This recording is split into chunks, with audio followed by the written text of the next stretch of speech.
In this tutorial, I just wanted to spend a few minutes talking about the IPMT function in Excel, which is a great function because it calculates the amount of interest required in every single payment for a given loan. So here I have a sample loan of $10,000 with an annualized interest of 5%. And the question at hand is, how much interest is in every single payment if it gets paid across 12 months?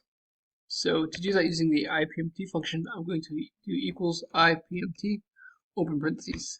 Now the first argument is the rate in every single period, which is 5, and because it's an annualized interest rate and it is paid in every single month, I'm divided by 12. So PER, period, so what period are we in? We're in the first period in this example with the first payment. Number of periods, so NPER is how many periods are in the loan. In this example, it's getting paid across 12 months, so it's just 12. Comma PV, so what's the current value of the loan? Well, the loan's starting with $10,000, so it is $10,000 right here. And the future value, it defaults to being 0, but if you have a future value at hand, you can put it right here. It's optional, as you can tell, because it's in brackets. And the last argument is type, which is also optional, but is if you want the interest to be calculated at the end of the period or the beginning, which defaults to be the end.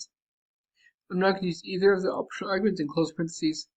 As you can see, the $10,000 loan has a $40 interest payment in the first payment. I'm going to lock a couple things down by putting dollar signs around the interest rate as well as the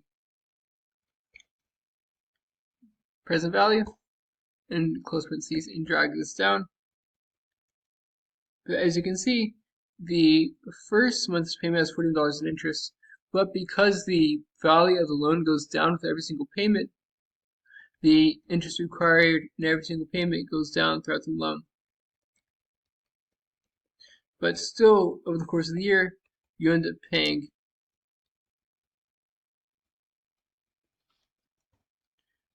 $270 in interest on this $10,000 loan. And it's a negative because it is a cash outflow, so keep that in mind. Hope you found this to be helpful. If you did, like, subscribe, comment. Thank you for watching. Have a great day.